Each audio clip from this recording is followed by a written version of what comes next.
So this little drink, it really is a modern classic. It's swept the world and actually partly ignited the craft cocktail movement that we're seeing today. It really did. It got people ordering cocktails, and I mean big time.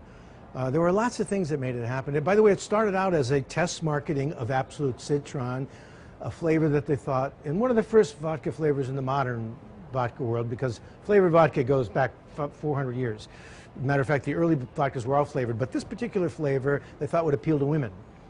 And they were test marketing in one case in Miami. So they went to some female bartenders on the Strip, South Beach, and they found a woman named Cheryl Cook, and they showed her tasted around it, and they said, could you make something? And so she basically took two popular drinks of the day, a kamikaze and a lemon drop, put them together kind of, roses, lime juice, a little sweet and sour, which was what everybody was using in those days. The fresh movement hadn't really kicked in yet in a big way. So she crafted this and threw a little pink in, the cranberry juice from Ocean Spray, because, you know, cranberry juice from the Fern Bar movement was all over the place. It was in, you know, Cape Codders, and it was in all of the Breeze drinks, so it was not, you know, not a big step.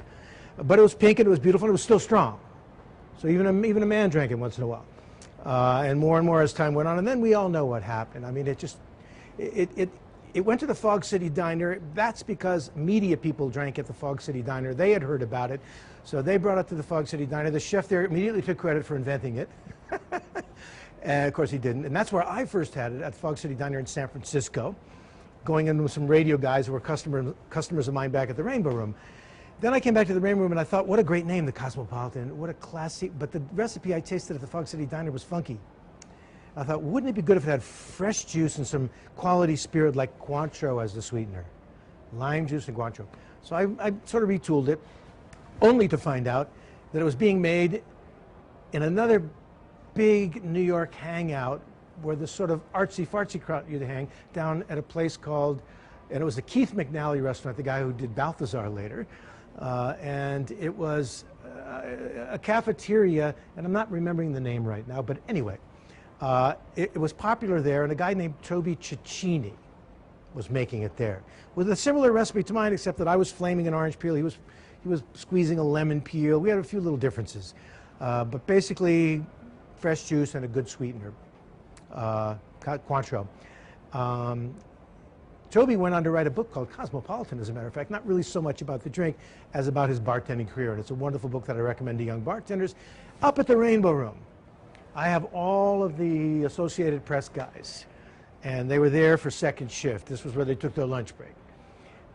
The year that the Grammys left LA and moved for the first time to New York, Radio City Music Hall, right next door to the GE building where we were, we had the big Sony Grammy party. They took over both floors. We had in the big room, the round room with a circular dance floor, we had 3 tiers. Sinatra over here with his entourage, Bob Dylan over there with his entourage, and Madonna right in the middle. You know, Sinatra had a whiskey bar, Jack Daniels and stuff like that.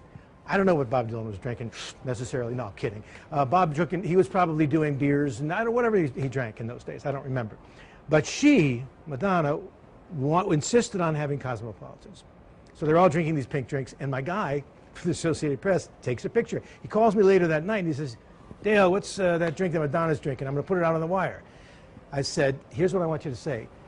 Madonna drinking the Cosmopolitan at the world-famous Rainbow Room. Done, he said. Well, I mean, it went out everywhere. Because, like, for a week, I'm getting phone calls. Germany. What is this drink Madonna was drinking? You know, and I was giving the recipe out to everybody. But, of course, in Europe at the time, they didn't have any cranberry juice. So using cloudberry juice or whatever they can get that was red and kind of tart. I get a call from Australia. You know, hi, mate.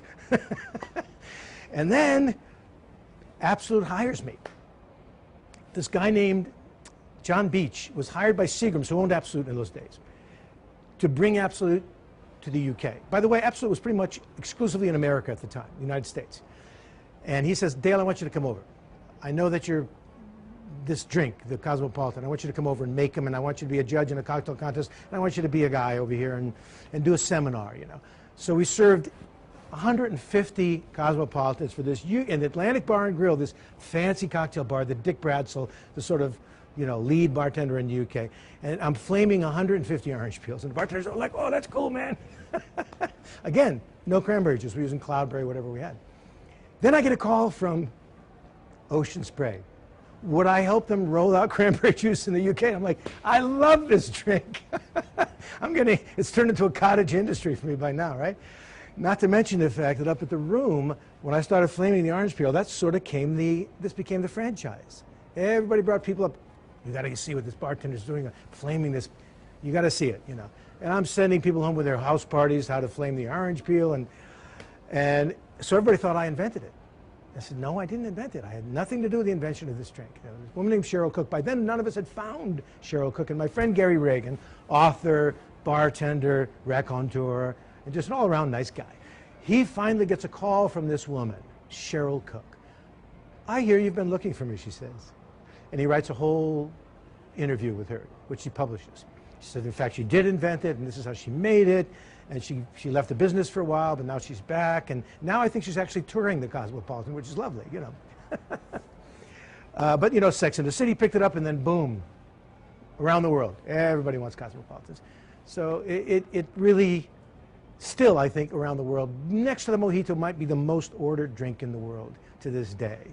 You know, and it certainly did a lot for Absolut, and it certainly did a lot for you know, cranberry juice overseas. And it certainly did a lot for my career, I got to tell you. It helped a lot, you know. It helped. Well, I made it by the gallon at the Rainbow Room. Absolute Citron Quattro and cranberry, and I would add the fresh juice at the moment of service. I had gallons of the stuff all pre-mixed, you know, ready to go. Salute the Cosmopolitan.